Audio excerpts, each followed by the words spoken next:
Assalamualaikum warahmatullahi wabarakatuh.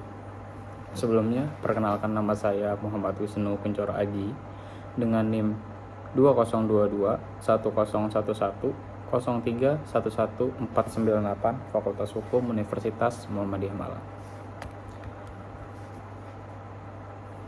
Pada kesempatan kali ini, saya akan membahas sebuah tema yang sangat relevan dalam perkembangan hukum pidana di Indonesia, yaitu hubungan sistem permasyarakatan dengan tujuan pemidanaan menurut KUHP nasional atau KUHP baru ditinjau dari perspektif viktimologi.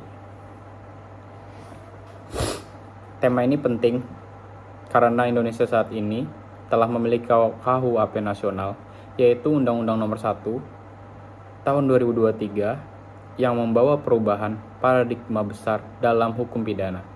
Pemidanaan tidak lagi dipahami semata-mata sebagai bentuk pembalasan terhadap pelaku, melainkan sebagai sarana untuk mencapai keadilan yang lebih manusiawi, termasuk keadilan bagi korban.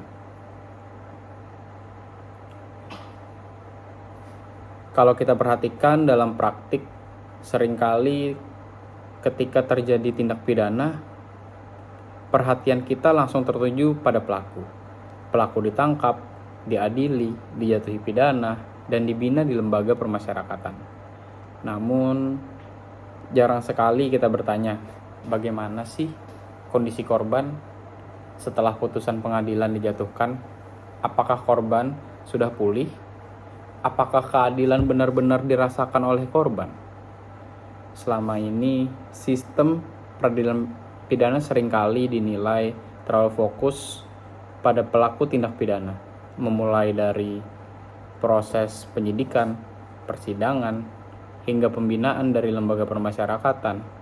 Sementara itu, korban kejahatan seringkali hanya diposisikan sebagai saksi, tanpa mendapatkan perhatian yang seimbang terhadap penderitaan yang dialaminya. Oleh karena itu, melalui perspektif viktimologi ini, pembahasan ini akan mencoba melihat bagaimana sistem permasyarakatan dan tujuan pemidanaan menurut KUHP nasional seharusnya juga mampu menjawab kebutuhan dan kepentingan korban. Yang pertama, saya ingin membahas terkait pergeseran paradigma pemidanaan dalam KUHP nasional. Dalam hukum pidana klasik, tujuan pemidanaan cenderung berorientasi pada teori pembalasan atau teori absolut. Pelaku tindak pidana dipidana karena dianggap pantas untuk dihukum atas perbuatannya. Dalam paradigma ini, penderitaan pelaku dianggap sebagai tujuan utama pemidanaan.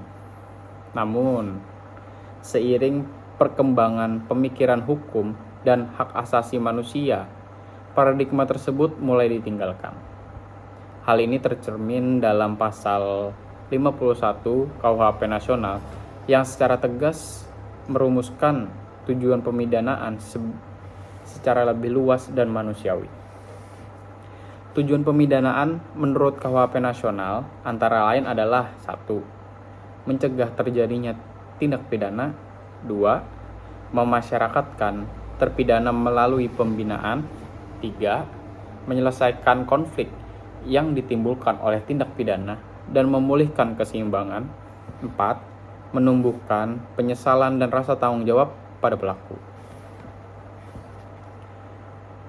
Misalnya, dalam sebuah kasus penganiayaan ringan, pelaku dijatuhi pidana penjara selama beberapa bulan dan kemudian menjalani pembinaan di lembaga permasyarakatan.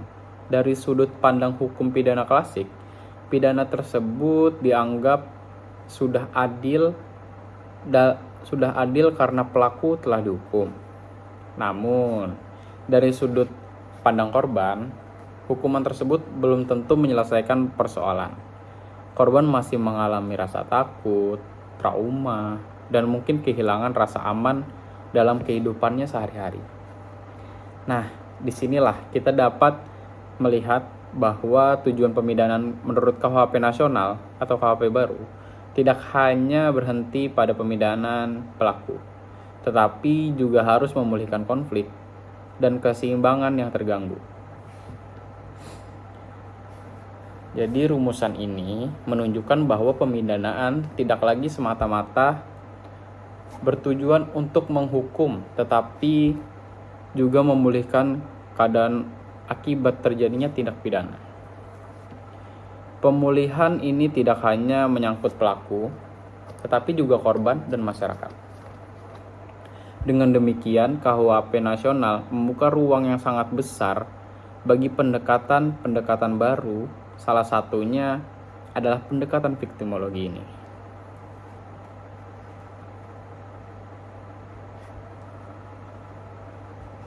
Lalu selanjutnya saya ingin membahas terkait dengan sistem pemasyarakatan sebagai instrumen pemidanaan. Jadi ketika pelaku sudah dijatuhi pidana dan masuk ke lembaga pemasyarakatan, sering muncul anggapan bahwa proses keadilan telah selesai. Padahal justru disinilah proses pemidanaan sesungguhnya berjalan, yaitu proses pembinaan melalui sistem pemasyarakatan. Pertanyaannya kemudian, apakah sistem pemasyarakatan ini hanya berfungsi untuk pelaku atau juga memiliki dampak bagi korban? Nah, sistem pemasyarakatan di Indonesia diatur dalam Undang-Undang Nomor 22 Tahun 2022 tentang pemasyarakatan. Dalam sistem ini, narapidana dipandang sebagai manusia yang memiliki hak, martabat, dan potensi untuk berubah.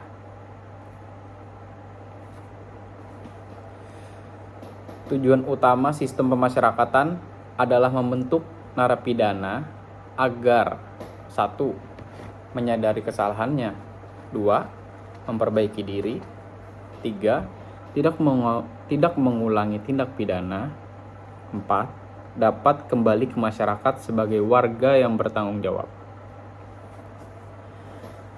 Jika dikaitkan dengan pemidanaan dalam KUHP nasional, maka sistem pemasyarakatan merupakan sarana utama untuk mewujudkan tujuan tersebut. Khususnya tujuan memasyarakatkan terpidana dan mencegah terjadinya kejahatan yang berulang. Namun praktiknya, sistem pemasyarakatan seringkali hanya berorientasi pada pembinaan pelaku tanpa secara langsung menyentuh kepentingan korban. Padahal pemulihan korban merupakan bagian penting dari penyelesaian konflik akibat tindak pidana.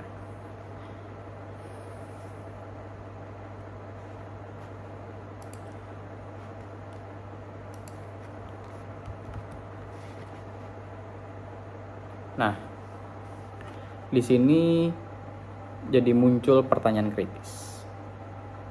Apakah sistem pemasyarakatan sudah sejalan dengan tujuan pemidanaan yang berorientasi pada pemulihan, khususnya terhadap korban? Lalu selanjutnya, saya ingin membahas terkait dengan konsep dasar viktimologi dalam hukum pidana.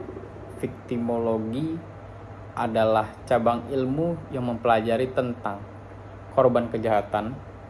Fokus viktimologi tidak hanya pada siapa korban, tetapi juga pada 1. Dampak kejahatan terhadap korban, 2. Hubungan antara pelaku dan korban, 3. Peran negara dalam melindungi dan memulihkan korban.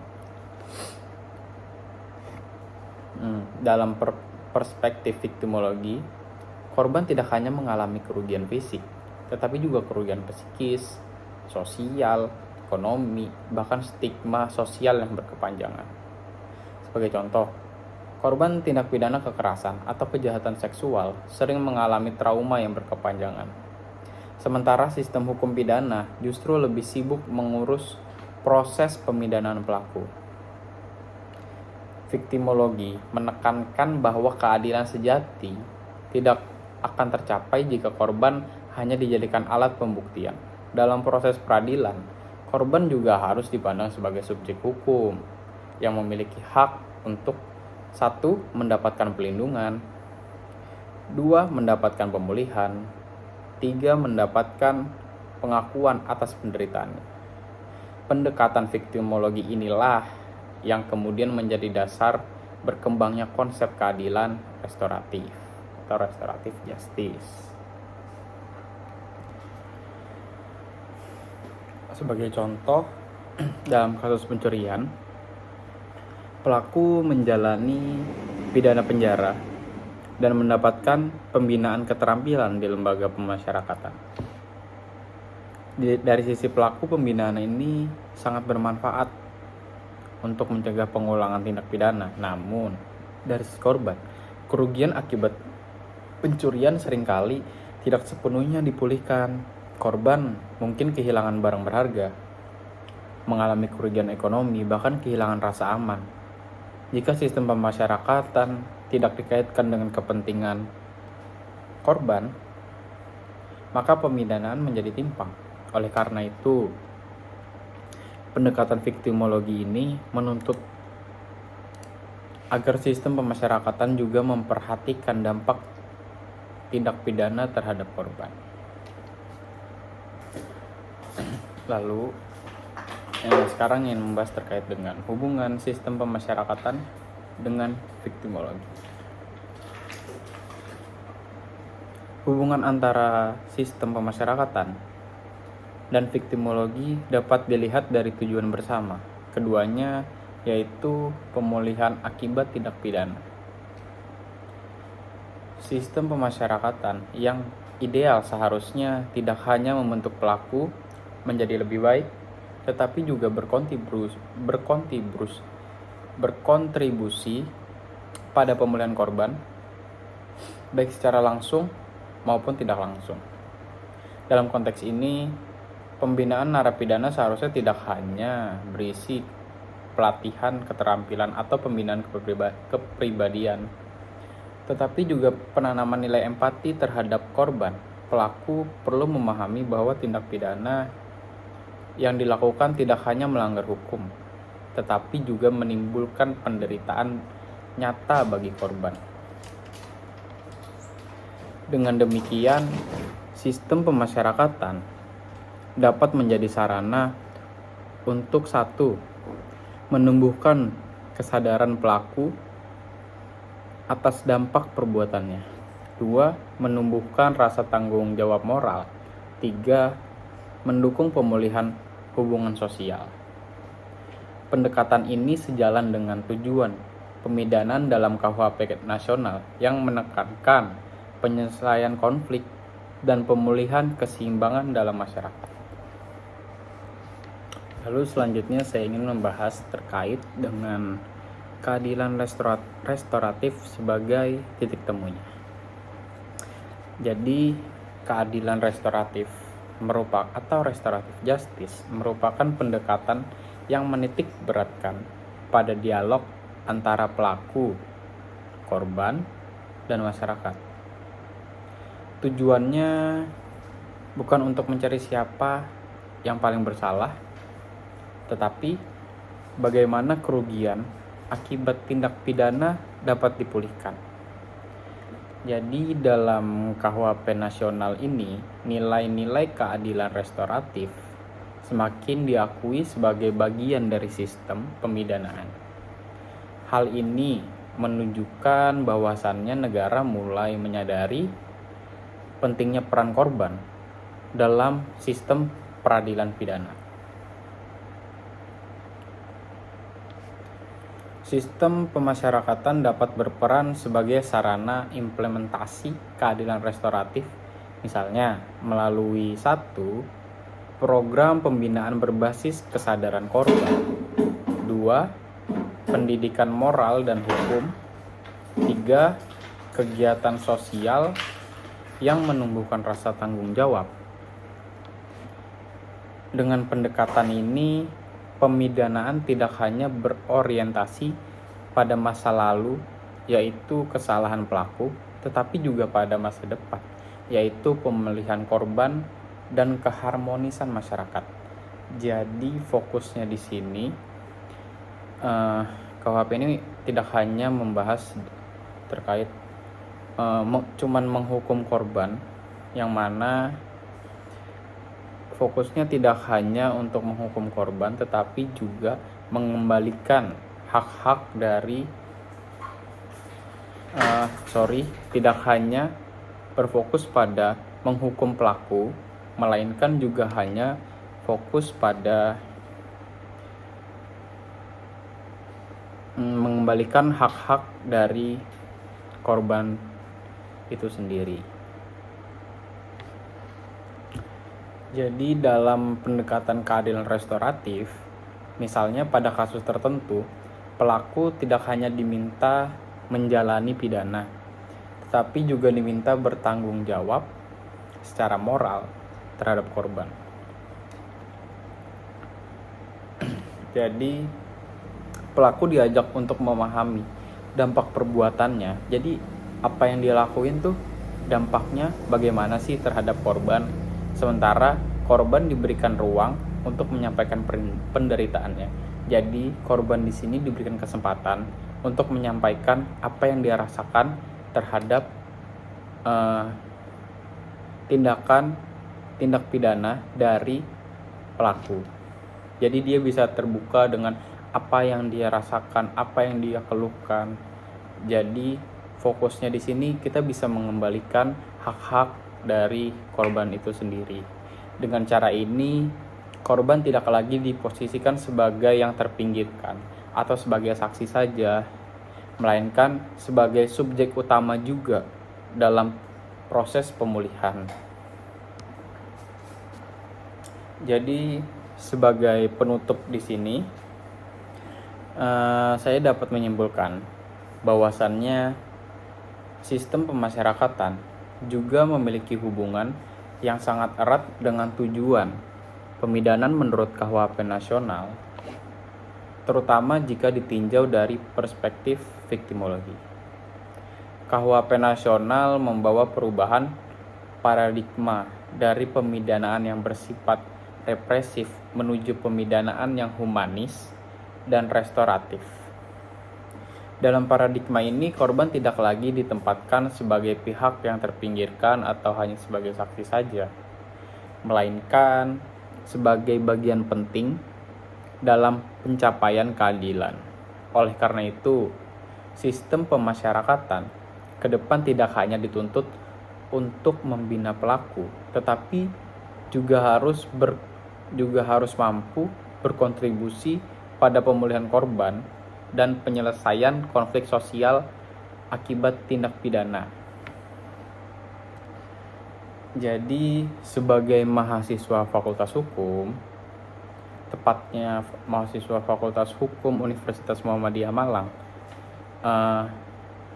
tidak hanya sebagai Fakultas Hukum, maupun mahasiswa yang lain ataupun masyarakat, penting bagi kita untuk memahami bahwasannya hukum tindak pidana tidak hanya berbicara tentang pasal dan sanksi, tetapi juga nilai tentang keadilan dan kemanusiaan. Jadi melalui pendekatan viktimologi ini dan keadilan restoratif, kita tetap diajak untuk melihat pemidanaan secara lebih utuh, tidak hanya dari sisi pelaku, tetapi juga dari sisi korban dan masyarakat. Jadi mungkin demikian pemaparan materi yang saya dapat sampaikan. Sebelumnya terima kasih banyak sudah menonton video ini. Semoga video ini memberikan sedikit pemahaman mengenai pentingnya integrasi antara sistem pemasyarakatan, tujuan pemidanaan, dan perspektif viktimologi dalam hukum pidana Indonesia. Dan semoga video ini dapat mudah dipahami terkait dengan KUHP yang baru, bagaimana kita melihat suatu kasus tindak pidana yang mana kita tidak hanya berfokus pada pelakunya saja, tetapi kita sekarang juga melihat bagaimana sisi dari korban itu sendiri. Mungkin itu saja yang dapat saya sampaikan. Terima kasih banyak. Atas lebih kurangnya saya ucapkan terima kasih.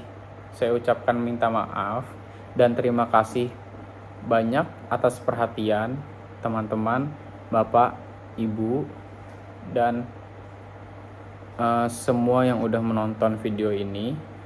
Wassalamualaikum warahmatullahi wabarakatuh.